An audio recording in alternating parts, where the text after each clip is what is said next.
Assalamu alaikum and welcome to the book club show on Inspire 105.1 FM. My name is Imrana and I am your host this morning. I'm actually really excited. So I'm not in the actual studio. I'm in my, home studio for now. And obviously it's kind of been happening a little bit like that since we were in lockdown. But I am excited that we do have Facebook Live today because I do have a special guest that will be joining us.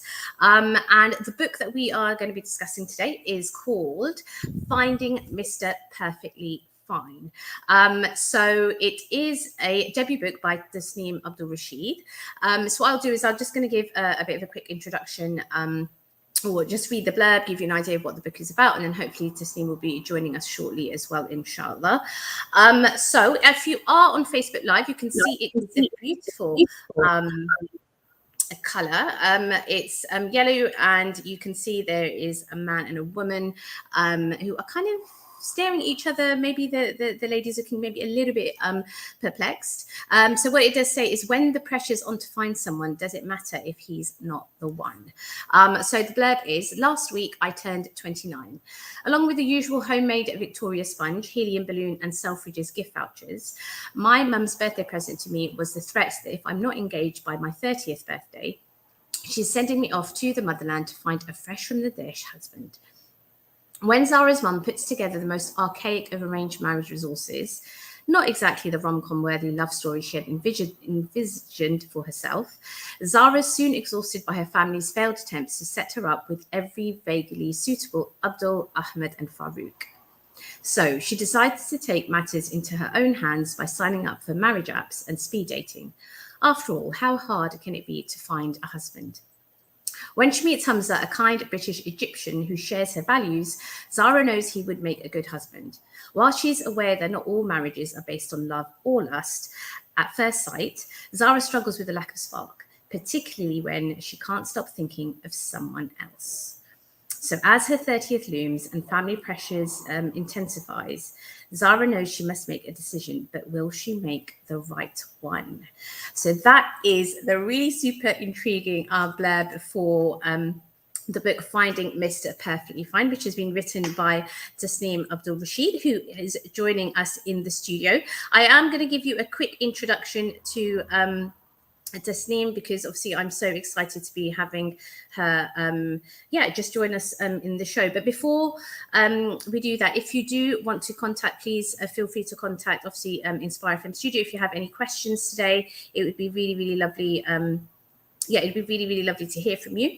And so I'm just going to say assalamu alaikum to Tasneem. Wa alaikum salam. Thank you so much for having me today. Thank you so much for taking the time to join us. Really excited that I've got the opportunity to talk to you about this wonderful book.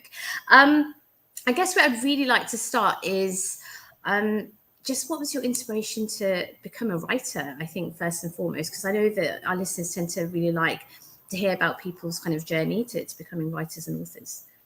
Sure. I mean, I think I've always known I was going to write a book. I've always known I was going to get to this point. Alhamdulillah. I've been writing stories ever since I was, a child. When I was about, 7, 8 years old, my dad bought me my first computer. And that was back in the days when no one had computers at home. And he bought that for me and he said, look, this is for you to write stories on.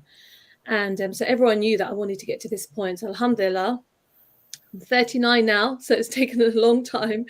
But I got there in the end.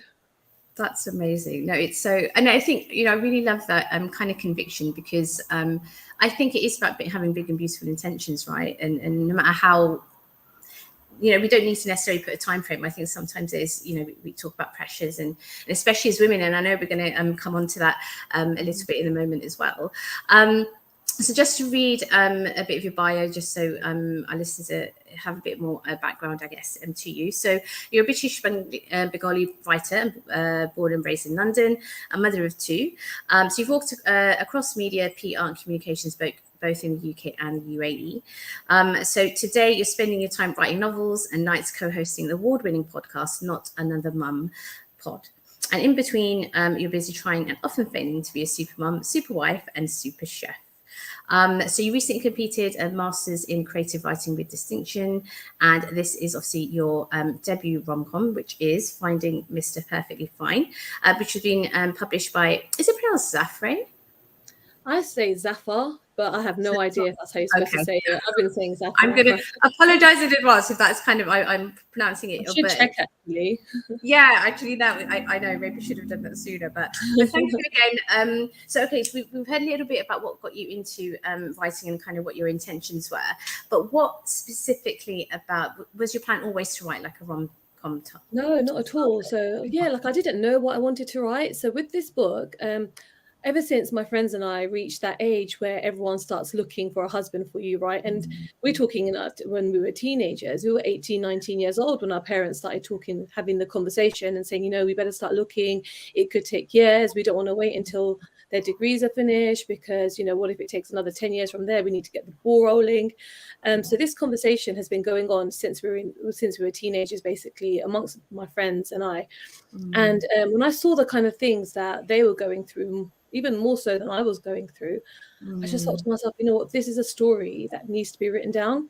Yeah. But at that point, I was still young. I don't think I had that kind of determination at that point to start this long process of trying to get the story down. So I was collecting stories. I've basically been collecting stories mentally, sometimes writing them down over the years. Every time something interesting would happen to somebody, I'd make Yeah. a note of it and think, okay, you know what, I'm gonna write that. I'm gonna use that one day. So I think I've been collecting these stories across the years.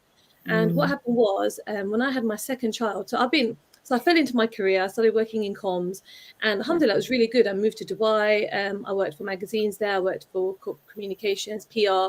I did everything. I lived there for about 7 years, and writing a book kind of got shelved a little bit. And then when I came back to the UK, I had my first child, had my second child, and I was on maternity leave. At that moment, I was working in comms as well. I was on maternity leave, and I just felt so lonely, and I was so bored, and I just didn't know what my life was beyond parenting. And yeah, I love being a mom, absolutely love it, but it's really, really tough. And especially when, you know, when your whole life kind of changes overnight, you start thinking sometimes, you know, what is your purpose beyond this? Because you spend the whole day talking to little babies. My husband was at work all day, so days, hours would go by without me speaking to an adult. And it's that endless, thankless cycle, right? Of just cleaning, cooking, laundry, changing nappies, wiping bums, and repeat over Yeah. and over, right? So when my baby was 6 months old, I was awake for the 10th time that night. It was 3 o'clock in the morning, and I was like, I can't do this. I need something else. I need something else, right? So then I just took out my laptop and I was feeding him. I reached over his body, and I was like, I'm going to write that story that I've been wanting to write all these years. And Yeah. that's kind of how I did it. And it was my escape. It was my way to get away from the mundane acts of like everyday servitude, right? And then and it gave me something else. It gave me like a purpose beyond parenting, and it just made me feel like myself again. Because I think you can sometimes feel a bit lost. You forget who you are and who you were before you became a mom. So yeah, it kind of made me feel like myself. So I started writing these chapters. I didn't plan anything. I just knew I wanted a character. I wanted her to be Bengali. I wanted her to be from North London, right? And that's all I knew. And I just started writing. And what I did at that point was upload chapters to a blog. Right. I wrote chapters, I put it on a blog. Then I'm part of this online Facebook group called Muslim Mamas, and I would share chapters on their book club page. And I'd be like, this is this thing I'm writing, let me know what you think. And then everyone started reading it, and everyone really enjoyed it. And they were like, oh my God, we've never read a story like this about a British Bengali girl looking for a husband. Like, that was so like revolutionary at that time. And they were proper like egging me on and giving me the courage to continue. And I think sometimes we start projects and then it kind of just disappears when that initial fervor wears off. But because I had people reading it, and now I had an audience, and now I had to commit to them, right? And I couldn't let them down. So now I had to carry on writing the story. And it just kind of happened without me planning much, which was also, by the way, not a great idea, by the way, because what happened, if I hadn't planned it, it became this massive book. So when I finished it off, it was just huge because it had plots and subplots and characters like all over the place because I hadn't thought it through. And then I had to like stop and then strip the whole thing back again when I went through the process of getting publication and all of that. So yeah, I wouldn't recommend you do that. I think plan a story. Fair enough.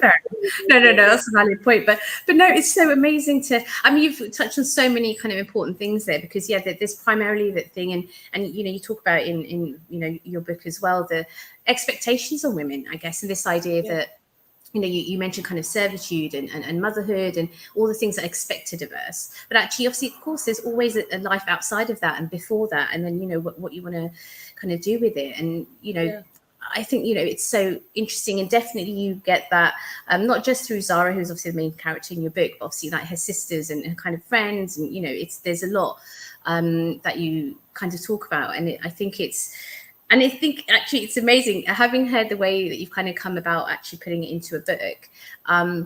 There are so many points. I mean, I've got like little things like for making notes. I was like, oh my God, this is, you know, there's so many snippets, I guess, that you can really, really kind of think more deeply about as well. So maybe just kind of on that, you know, so you, from the outset of this book, you're kind of tackling that negative way that women do get treated when they start to become older. I don't, you know, and I say older, but actually you're still very young and you start having, you know, these labels put on you. So do you think that Muslim women at the moment are maybe, you know, challenging that in a way which is kind of having an impact, I guess? 100%. I mean, when I look at how it was when we were younger, it's completely different now. So, I mean, my older sister got married when she was 20. Right, and that would never happen now. That's like a complete rarity to happen now. At that time when we were growing up, I remember we had this cousin, and everyone was worried about her. Everyone thought she's never going to get married. She's so old. She's focused so much on her career and what's she going to do. And now we were talking about it recently, actually, because we were young then. I was about 16 when this was going on, and we thought, oh my God, she's so old. Like, what's happening? Right? Yeah. She was 28. Right. She was 28. And now looking back, I'm thinking, oh my God, she was so young and she had this immense pressure on her, and everyone telling her that she was too fussy and all of that, just because what did she wait for? She was only 28. You know, she did a degree, she did her LPC, she did her master's. You know, she was establishing her career at that point, and she was still really young. But nowadays, so now I've got so many cousins who are 27, 28, and it's not considered old at this point. It's considered, okay, you need to start thinking, you need to move along a little bit, but no way have you, you know, is your biological clock about to, you know, run out at that point. So I think definitely the narrative and the expectations are beginning to change, and Muslim women are definitely challenging that and putting their own selves and careers and everything before actively looking for someone. And you know, and I guess that's the thing, isn't it? Because there is still that kind of notion that, oh, but if a woman's career minded, that's somehow a negative thing, or if there's too much focus on, you know, wanting to, I don't know, it could be traveling or having some sort of life experience. But actually, I think, you know, people tend to forget that it's, you know, if you are going to, I mean, not all women, you know, end up becoming mothers, but I guess it's just about having that kind of holistic approach to life, right? And you're not necessarily going to be able to live it unless you've, you know, experienced stuff. So I don't know. I think there's definitely, you know, a valid point. And I agree. I mean, you know, women are definitely marrying a bit later now, and that obviously isn't necessarily a negative thing at all. So I think there's another bit in the book which I thought, again, was kind of interesting, maybe in a slightly different point. So Zara, who's the character, sort of, she's at a wedding, and then you kind of describe the bidai, and I know, like, if from Pakistani heritage, you might say like rukhsati. And again, you know, it kind of made me laugh at one point, because this idea that if, as a bride, you're caught smiling or you're not like crying your eyes out, there's something like, you know, rumors will spread, or they're going to think there's something dodgy going on, and you think it's actually meant to be the happiest day of your life potentially, because obviously you're getting married. So again, you know, the way that the narrative is around like women and marriage and how they should behave, I guess I was just really thinking about what your thoughts kind of were about that, really, and what you're hoping by tackling that kind of thing in the book that readers are going to take from it. I think the reason why I put it into the book was because I think it's something. So I'm hoping that this book is going to be read by people from our community and beyond our community as well, because I feel like it's a story that transcends culture. The story of looking for somebody, whether you're man, woman, you know, gay or straight, even, looking for somebody, it transcends culture, right? Yeah.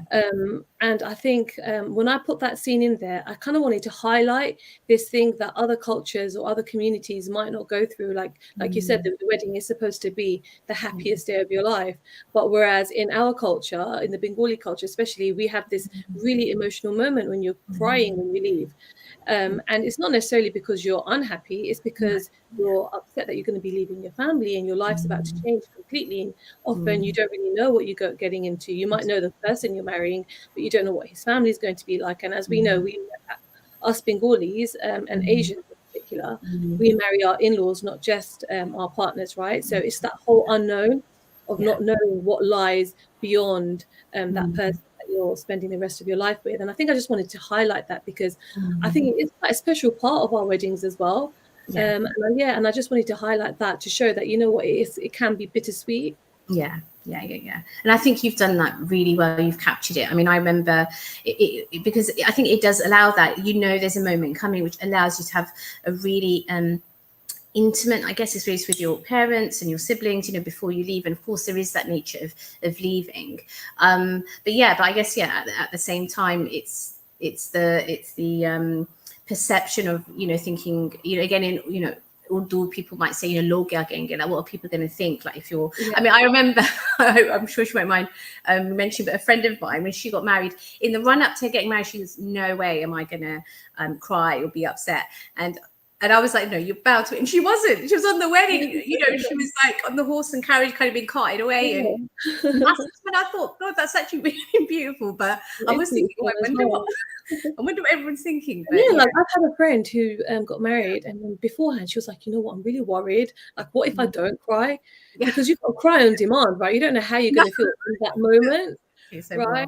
And I don't know if this happens in the Pakistani culture, but in the Bengali culture, up until recently, during the nikah, there'd be a lot of tears just before you say Kabul, right? So people would cry their eyes out, and then the imam would have to coax them into agreeing and be like, is that a yes? Are you saying yes? And the bride would be crying and unable to say it. Even if she's chosen to marry that person, it would be like that. And but I think things are definitely changing. I don't think it's as dramatic and emotional maybe as it was before, and I think that is to do with expectations on women, but also to do with the fact that I guess there are less arranged marriages than there were before. So people, a lot more marriages now, people know who they're marrying quite closely and really well. It's as emotional as if you're marrying someone who's a semi-stranger. No, absolutely. And actually that takes us really nicely into the next question I had. So again, in Finding Mr. Perfectly Fine, you mentioned obviously the fact that the process of arranged marriages and this idea of the biodata, which is basically in essence like a CV that you swap with each other, and I think but there was one point that you do mention in there about the reason our parents' generation do that thing where looking for somebody from the same kind of village in Pakistan or Bangladesh, or it could be the same caste, so to speak. And even Islamically, obviously, it's not something that we don't believe that, but obviously culturally it exists. But I think what it really made me wonder is, do you think that there's any part of us as the newer generation, or even younger than us, I guess, who are now looking for marriage or to get married, do we need to have, do you think, a bit more trust it's still in that system? Because obviously there is some sort of logic to it, I guess. Or I think there is some logic and some wisdom to some of it. I think some of our parents and older generations might take it a bit too far and consider only that, as opposed to looking at it as a package. But I think that in an arranged marriage scenario, when you know very little about the person, and especially in that initial stage when you see their biodata, right? So you're basing everything, or whether or not to meet that person, based on what's written on that piece of paper. And I think that there are so many challenges in a marriage anyway. It can help to have somebody of a similar upbringing or a similar background to you, because you kind of know what you're getting in for. Your families would be on a similar wavelength, and you probably have more commonalities. And that aspect of it will just be that little bit easier, I think, when you're navigating marriage.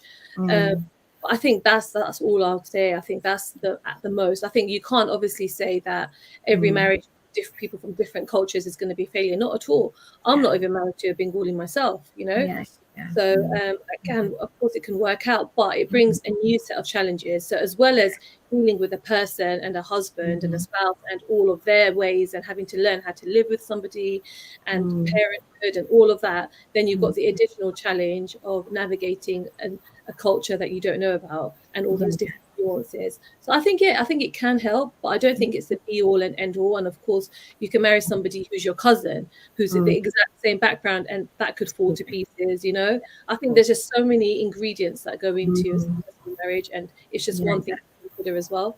Yeah, absolutely. And I think that's the kind of crucial aspect, isn't it? Like you said, that it shouldn't just be the be all and end all, that's the only kind of framework to kind of use. And I think that's when obviously it becomes a bit of a problem when it comes to marriage. And but yeah, no, and I think it's really interesting. And again, you do this in some places in the book, you do it explicitly, other times it's quite subtle, but actually it's almost that sense, the grueling kind of process of even going through an arranged marriage. I know there's this kind of tendency that, but you know, because you're not dating, maybe there's a kind of potentially less heartbreak or whatever it might be. But at the same time, this idea of being put on display and, you know, having to each time get, you know, family to see, you know, there's a lot of sense that you managed to capture that.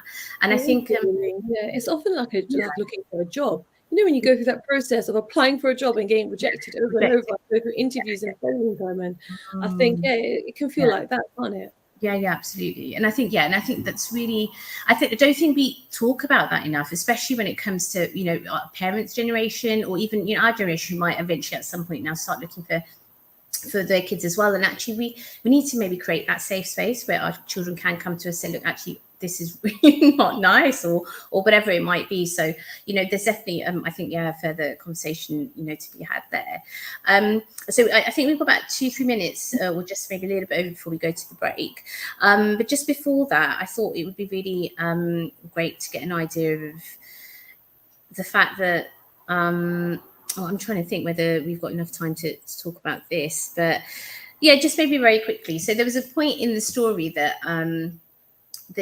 I think Zara's with her sister and they're going somewhere they're on the train track, right? And then this, you kind of just mentioned, it's something I think and I actually remember reading an article, I think on Amalia about it, but the idea that you don't want to stand too close to kind of the platform edge. And, you know, and the whole notion of, I think, Islamophobia and the fears that we have as visible Muslim women specifically, I guess. So why did you kind of put that into the story, or was there a reason? Because it's something I go through. I'm a Londoner, so there was a point when I was on the Tube platform every single day, and when it was a crowded platform, I was petrified of standing too close to the yellow line because I was scared, especially after 9/11 and 7/7 and everything. I was scared someone was going to push me in, and I think I mentioned that in the book because Zara and her sister don't wear hijab. So they've never had to feel that before. And because her sister wears a hijab on that instance, it's the first time they've been in that, they've had that experience.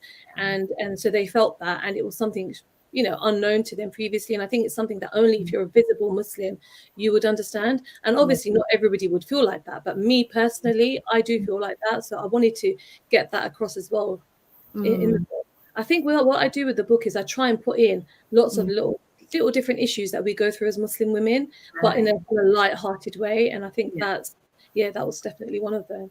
Yeah, and I think and again, you know, you've done that. So you've just intertwined those in a really, it just really works. And I think that's what makes the book so relatable. I mean, I was reading thinking, oh yeah, you know, I know how that feels. Or I had somebody review it who got really offended by that. Oh, interesting. So I think she wears hijab and she was like, how dare she, like what we feel like we're going to get attacked. And I was thinking, okay, but you know, everyone's experience is different, you know what I mean? Absolutely. Experience completely. And it was really interesting to see that, because obviously it means not everyone in hijab feels like that. Everyone feels like a target, which is amazing to feel like that. That's the dream, isn't it? Not to feel like Yeah, exactly. And again, you know, there's a kind of wider question of, as a Muslim writer, you know, sometimes I guess our communities have expectations, and any Muslim creatives, that you need to represent all of us. I'm going to write an article about that one day, because it is such a huge burden to carry, and it's so hard. And no matter what you do, there's going to be someone out there who gets offended by what you've done. Exactly. So take it on the chin. Yeah, absolutely. I mean, and on that note, I think we've just got about a minute or so left. Like, how are you kind of not coping is the right word. I mean, the book's out there, it's out in the world. And so, Yeah. like, how does that feel? I'm finding it hard. Like, I love it because most of it, like 99%, I would say, of the feedback has been absolutely amazing. And I've had people from all walks of life DMing me and telling me how much they've enjoyed it, how much they can relate to it, how important it is for us to have our stories out there, how seen they felt as a Bengali Sileti for the first time to see themselves in literature. And that's just amazing. And I live for that, you know. And there have been a couple of criticisms by Muslims on like things about Islam and especially about hijab. And at first it hurt because I'm a hijabi and I'm a visible Muslim. I've been wearing hijab since I was 10 years old, you know. And the last thing I would have wanted to do is to upset somebody in hijab, you know. But at the end of the day, we're so diverse. We're so diverse as a religion, as a community, and as a culture even. And you're never going to be able to represent somebody else's experience. And you shouldn't have to do that. I think we need to get to a point where we don't feel the need to represent everybody. Yeah, exactly. And that's such a perfect point, I think, just to kind of end the first half on. So we are talking today about Finding Mr. Perfectly Fine by Tasneem Abdur-Rashid. But we are heading to the break. You can grab maybe a tea and biscuits and we'll be back with you shortly. So, assalamu alaikum. See you in a bit. This program will continue after the break. Continue listening to Inspire FM. Inspire FM. Inspire 105.1 FM.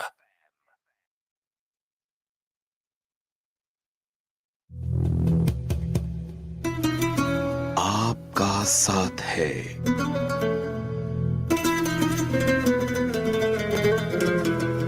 Community की आवाज है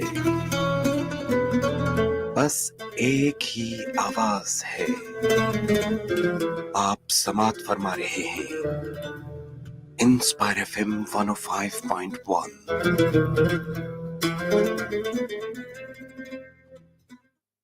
For expert legal advice and support, talk with Luton's leading solicitors, Hannah Solicitors. We specialise in conveyancing, wills and probate, family law, immigration and personal injury, legal matters that matter to you. Our experienced legal team are here to help you through every step of the way. Call 01582 329 069. That's 01582 329 069 or click on hannahsolicitors.co.uk. Hannah Solicitors, professional advice with a tailored approach.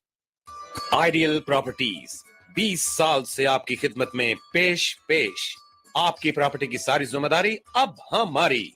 हम अच्छी तरह से जांच पड़ताल करके किराएदार डालते हैं और आपको किराया बर वक्त गारंटी के साथ दिलवाते हैं।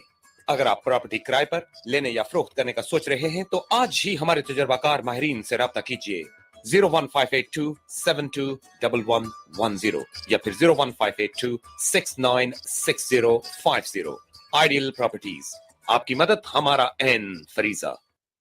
Whether you're looking to refresh your current bathroom or enjoy an exciting complete new design, you'll find everything you need at trade prices at Bath & Tile Superstore in Luton, with service with a smile from our super friendly staff. Why not take advantage of our 3D design service? Big names, designer brands at low prices. Bathrooms, tiles, radiators, adhesive, grouting and accessories. Visit the showroom where there's extensive stock to take away or arrange for delivery. That's Bath & Tile Superstore, Cosgrove Way, LU1 1XL. Don't forget to check us out on Facebook and Instagram for inspiration and updates.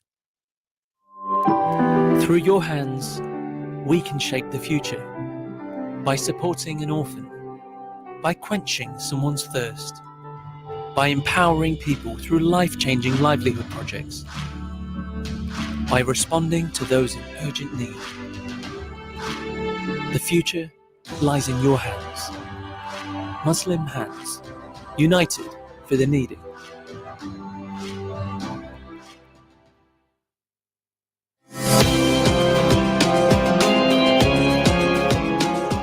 The difference between a believer and one who does not believe is that the believer primarily turns to Allah. Before everything we say Bismillah.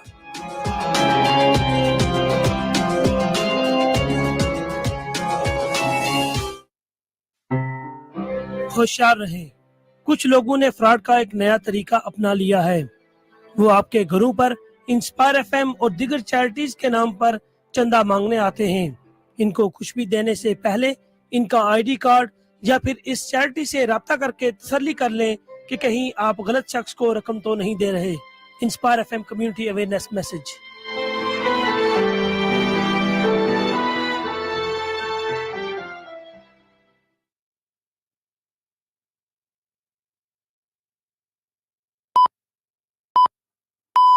From the studios of Inspire FM, the time is now 10:30.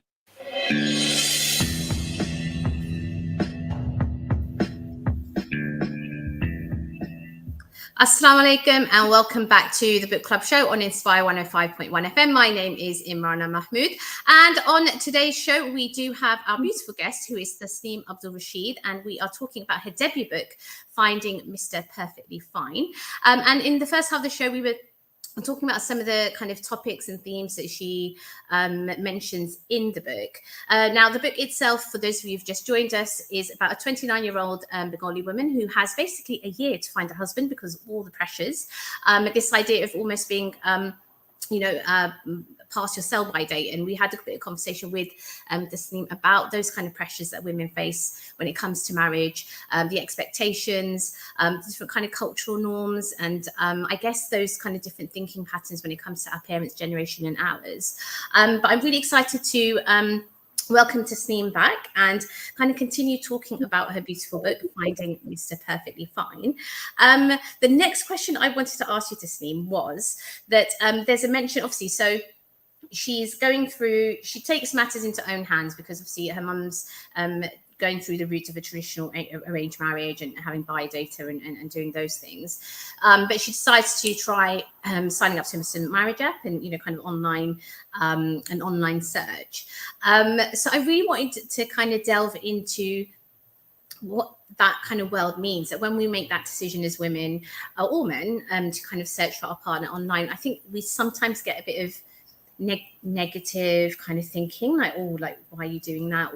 Or even this kind of sign is, oh, you must be quite desperate. So there's a bit of negativity.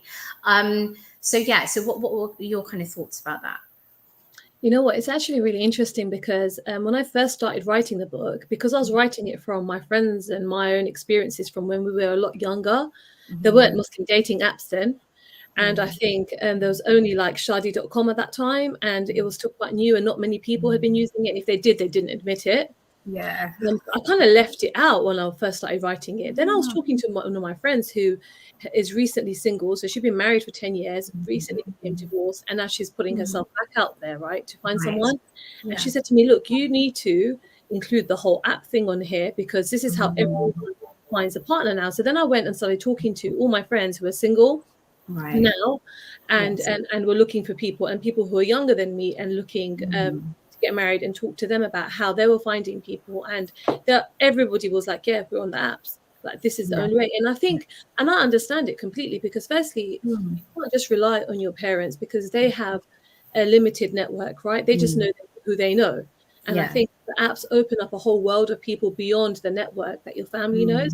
And especially if you want to marry somebody outside your culture, or if you're open to marrying outside your culture, then there's a whole world of people on those apps, right?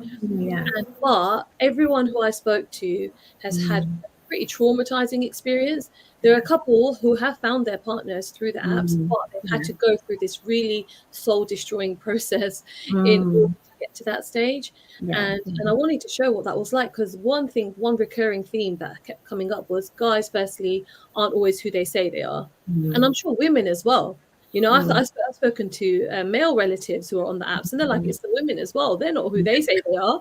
Sure. They pretend they're X, Y, and Z, and then you come up to the meeting and there's someone completely, and forget that. He's like, they look different. He's like, the women look completely different. They're putting up pictures with filters that change the eye color, that will change all their facial features. And then you come up and you meet somebody, and they're actually they feel like they're being catfished too. But that's a story for another day. My story is about female experience.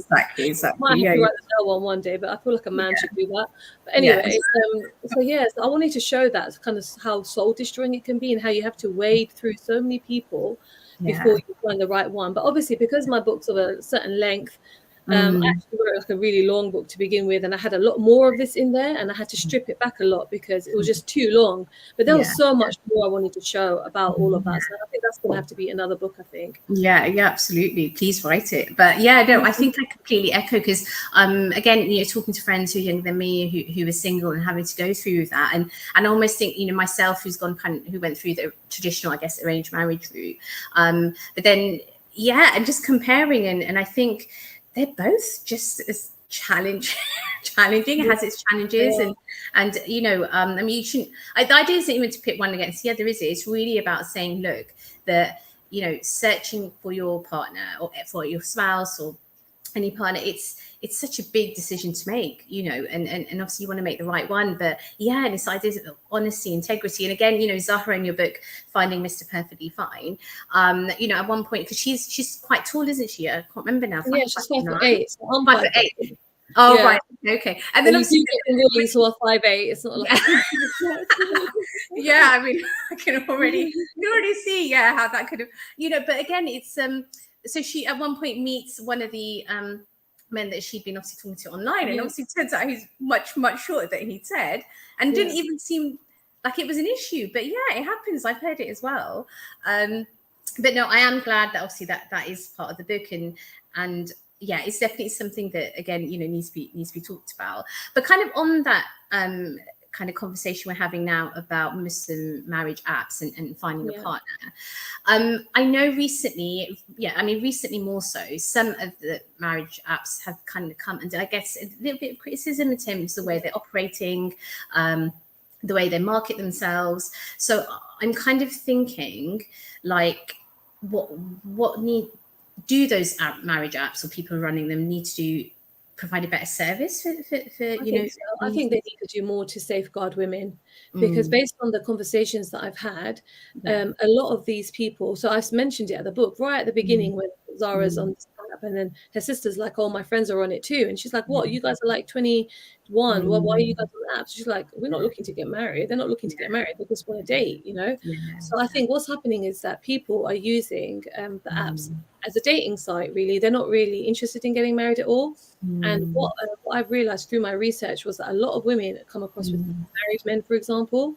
Interesting. And they're pretending to be single, and they're just out there having a good time. And there's a lot of dodgy people. As soon as they get your number, they send you inappropriate messages, pictures. As soon as they say hello to you, the next line could be something, an innuendo or worse.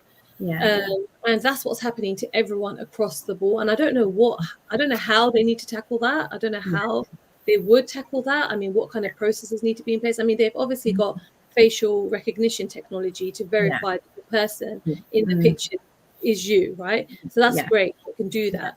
But there needs to be a way to kind of make sure that these people are maybe single or they're serious. I don't know how though. That's the thing. But I think because they provided this platform and they provided this service, they have a duty of care towards users, especially towards vulnerable users, which is often women. To make sure. So I think they've done some good things, because I think one of the apps now, they allow you to make calls through the app, which is great, because now people don't have to give their numbers out to strangers if they want to have a conversation, so they can talk through the app immediately. And that's good. And I think there's a video calling feature now on the app, which is good, because you can make sure the person you're talking to is the person that you're talking to. Exactly. You're not being catfished massively. So I think I think that's really good. But I think more needs to be done to safeguard women. Yeah, absolutely. And it's such a important, because it's about accountability, like you said. If they've providing a service, and safeguarding is such a massive thing, and it's even more important because of the technological advancement, I guess, in terms of meeting people. But I just suddenly realized that what would be really good is, just for listening, in case they don't know what the term catfishing means, could you just kind of explain that a little bit? Yeah, so catfishing is when you say you are someone online and you're not necessarily that. So you could be pretending that you could say that you look a certain way and you actually look like something else. You could pretend that you're from a certain background. You could pretend anything that's not the truth, basically, and you portray yourself as someone else online. That's catfishing. Yeah, there's a whole program on MTV called Catfish. Oh, really? Oh, yeah, they've got a US. Have you ever watched it? No, I haven't. Oh, you have to watch it. There's a US one and a UK one, and these people to be something. It could be a girl pretending to be a man and talking to this person online for 2 years, and they think they're in love, and then they never want to meet up and make excuses and just cancel all the time, and it's because it's actually a woman. You know, so there's so many things happen. You've got to be so careful. If you're going to go on the apps, please be tech savvy and be aware of what's going on around you, and just safeguard yourself as much as possible. No, thank you so much for saying that. It's so important. And so for our listeners, we're talking today to Tasneem Abdur-Rashid, and we're talking about her debut book, Finding Mr. Perfectly Fine. And if you do have any thoughts or questions, please feel free to contact the studio, or we are on Facebook Live, so you can leave comments, and I'll do my best to kind of check if you do want to leave a comment or a question for Tasneem. So obviously we've talked a little bit about marriage apps, and I think what was really, I mentioned before how relatable I found the book, and I think a huge part of the fact that is you've written Zara as someone who's very deeply connected to her faith. So yes, you mentioned that she doesn't wear hijab, but actually you navigate and tackle that in a really kind of delicate way as well, which I thought was really great. But I guess my question is that Zara, because of that attachment to her faith, has that kind of conflict of interest. She's obviously in the workplace, she's getting invited to socials at the pub, or there's kind of that different environments that she's navigating. Now, how much of that, was, I guess, maybe your own experience, and again, why was it important for you to talk about that in your book? Yeah, so the thing with Zara, Zara doesn't wear hijab, right? And I think there's this misconception about women who aren't in hijab, that they're automatically more disconnected to their faith than women in hijab, which is completely not true at all. You can have people who are far, far more practicing than people in hijab. You just don't know what's in somebody's heart, and you can't tell. Hijab is one way of visibly looking like a Muslim, and obviously it's a commandment from Allah. But just because somebody wears it or doesn't wear it doesn't mean that they're more or less religious, right?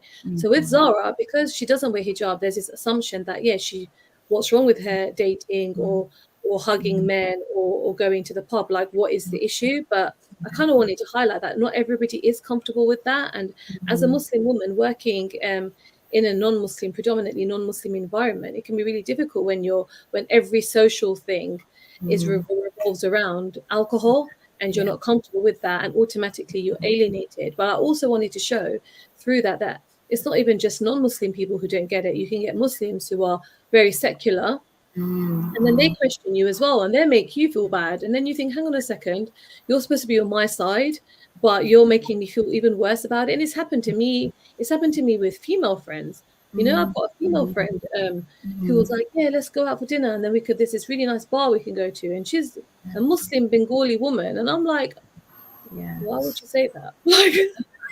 And I said to her, you know what, I don't go to bars. I just said, I don't go to bars. And then she gave me a hard time. She's like, what? I'm not saying we're going to be drinking. And I was like, oh my God, are you serious? Am I having to explain myself to you? You're a Muslim and Bengali. And I'm having to explain myself to you. I've got no hope then. If I can't have to explain myself to you, then what about me and the rest of the world? You're supposed to be on my team. We're not friends anymore, by the way. Because this becomes too much. You need to be friends with people on a level, too much for me, the constant, criticism of the way I choose to live my life when I thought it was on my side. I think as a Muslim, there's just so much that you have to navigate anyway. So the people you keep close to you, you need them to be on your team. Absolutely. TMI. Exactly. I'm thinking, because even the conversations that Zara has in Finding Mr. Perfectly Fine, it's just it's so palpable. I was reading and thinking, oh my God, I know how horrendous that can feel. Or it feels horrible. Yeah, it really, really is. And you're right. I think if it's done by a fellow Muslim, it's oh my word. So but I think it's interesting though, isn't it? And I guess that's another thing that actually, especially maybe slightly kind of younger readers who maybe are single and going through that kind of they're building their career in that kind of environment, and I think maybe that is one thing that this book does do. I mean, it does lots of things, but for that in particular, it just makes you feel a bit seen. And I know we talk a lot about representation, and I know that can be a very loaded word, but that's kind of the magic, I think, when it comes to when you are able to read your stories in something. And it just, that's one of the reasons why. That's why I wanted to write. One of the reasons, because I wanted to read books that had people like me in it. Yeah. So like I've obviously like as a writer, I've read so much. I was such a bookworm when I was younger. I actually used to bunk school and go to the library. Like who else? No, I don't believe that for a second. I did whole of year 9. Whole of year 9, I was in so- Hornsey Library I love reading books. Yeah, Yeah, because I'd rather do that. You said than go Wilson to- Library. Sorry, no, Hornsey Oh, Library. Hornsey, sorry. I thought I So said that's in North London. Yeah, so that was down the road from my school, which was Hornsey Girls' School, right? And I used to go to the library and read. And, yeah, so basically, like, I never found a character that looked like me, and there's only so much you can relate to these characters. Like, especially as a teenager, you know, what was I reading? Sweet Valley High, Babysitter's Club, Point Horror, all of that. No one looked like me. No one could relate to my issues, you know. And I remember the first time I read a book that was a bit like me was a book called Born Confused, and basically it's about an Indian girl in New York. And now I find it so sad that the closest I got to a book that was like me was an Indian Hindu from New York.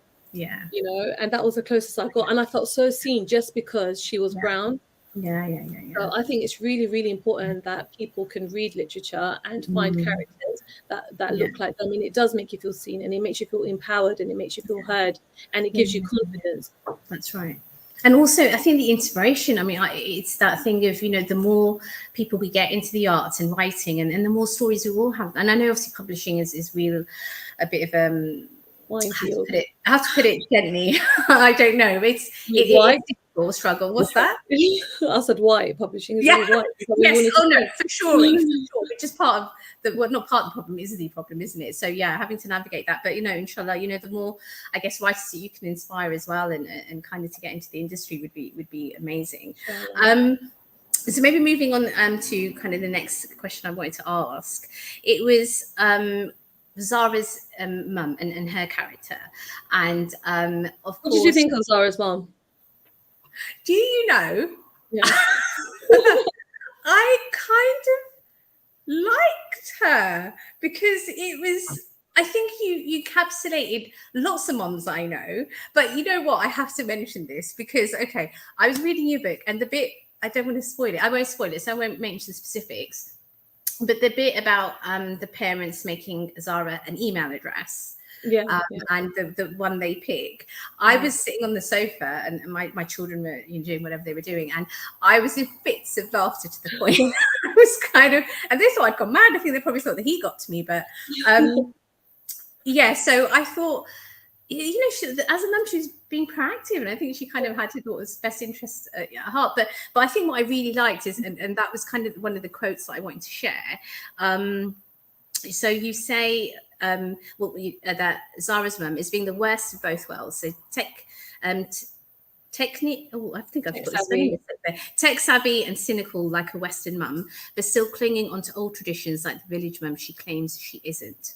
And I thought that was fantastic. I think you managed to explain kind of two sides of the coin when it came to a character.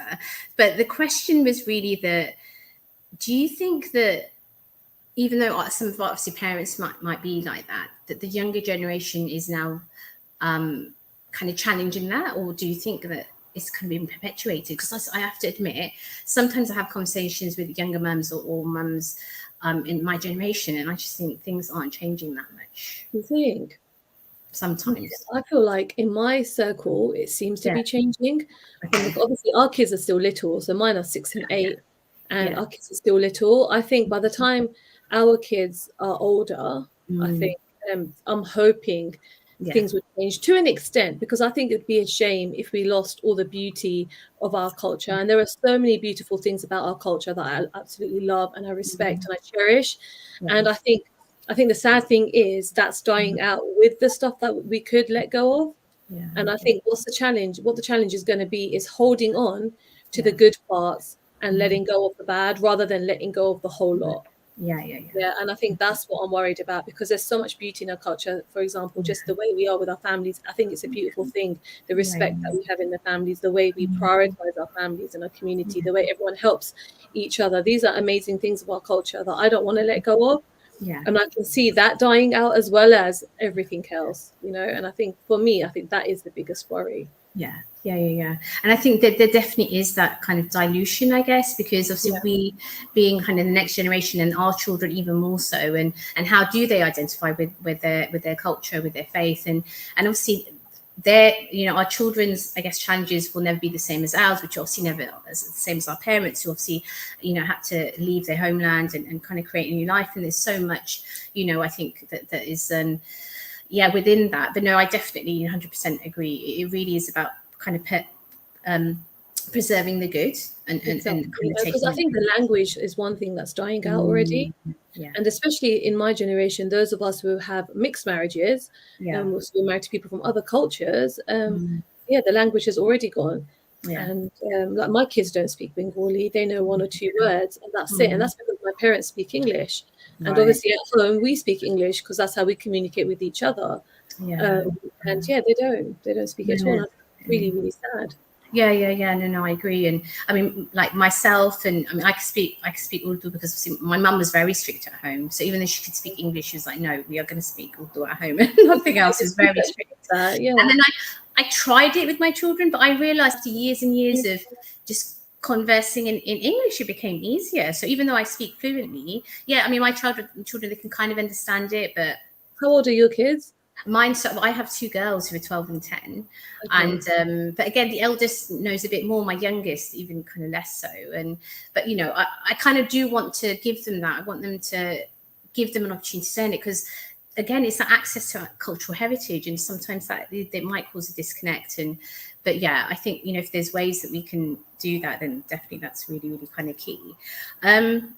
So I think that so we've got maybe a couple of, I think we've got about 5 minutes left. And there was an important point that I just wanted to bring up. So at one point in your book, so Finding Mr. Perfectly Fine, the main character, Zara, we learn about a past relationship she's had, which is kind of causing, obviously it was a bit traumatic, and it's kind of, I guess, playing on her mind when she's talking to new people and trying to look for a partner. And I think it was in that moment I wanted to really, you know, wanted to ask that why you felt it was kind of necessary to obviously put that in there, and again, almost interrogate the way some men behave. I think when it comes to, you know, we mentioned a little bit about how they can be on apps and things, but so just I guess I kind of wanted, there's a few things I wanted to explore, like the fact that even when you're set up with somebody through family, and your parents have like agreed for this, and not just agreed, they've introduced you to somebody, that even then you're not, as a woman in this society, we're not necessarily safeguarded just because our family know each other. And I think that's something that isn't really talked about, and I don't know how often it happens because no one talks about it, but I have heard of cases where this kind of thing has happened. And because families know and they're getting married, guys think that they can do whatever they want. And I think the fact that there's a lot of silence in our community empowers them as well to do what they want, because they know you're never going to talk about it, right? Exactly. Not unless you want to ruin the chances of getting married forever. And I think that's one thing I wanted to explore, and I also wanted to explore the trauma that can hold. So that has basically changed the way she deals with everybody and the way she lives her life because of what she went through. So I wanted to look at that as well, and I wanted to kind of just touch upon, because like I said, I'd look at deep topics, but I just do it lightly. And I just wanted to touch upon the fact, the silence in our community, and how important it is not to be silent. It is to speak up when anything happens that isn't right. That you know, we need to be empowered enough to speak up so that it doesn't happen again. And so you can also move on and you can heal, because until she speaks about it, she can't heal herself. That's right. And I think it's again, you know, I think you're right. You kind of don't maybe go too deeply, but it's enough to start the conversation and get people, I think, thinking. And I mean, I would definitely recommend. So, you know, for any of our listeners, so we're talking to Tasneem Abdur-Rashid on her debut book, Finding Mr. Perfectly Fine. But if you have a book club or a reading group, you know, it's got, other than the fact that it's really a great book, but in terms of the conversations that you could potentially have in, you know, with friends and family, I think is brilliant. And I think kind of on that note, because we've got a couple of minutes left, like, do you have anything else in the pipeline that we can so I'm writing something else at the moment. So the book deal that I got with Zafar was for a 2-book deal. So it's this and another book, which is standalone. It's not a sequel. Sure. It's a standalone book. So I started writing. It's also based from the main character is Bengali, also from North London. But it's a very, very different story. It's a romance as well, kind of. So that's I'm working on that at the moment. And I've also actually written a teenage book. I've written a teenage book, so I'll look into getting that published, inshallah, soon. Not soon, because publishing is really slow. It's never soon. Yeah, well, I should say. That'll be out there, and I think the teenage one definitely is something that I've wanted to write my whole life. And it's the book I wish I had when I was a teenager. So I'm really, really excited about that as well. But inshallah, this is the first of many. Like, I hope this is the beginning and not the end. No. Really, no. I mean, may Allah, give you more success. I think, it's such a beautiful book, and I will definitely carry it, in terms of the things that I've taken from it, with me, and I'm looking forward to my girls getting older. I'll be like, yes, let's read this together, and I'll probably do something like that. But and just lastly, where can people follow you or your work? It'd be great, if they wanted to. So I'm most active on Instagram. So you can follow me at Tasneem Rashid.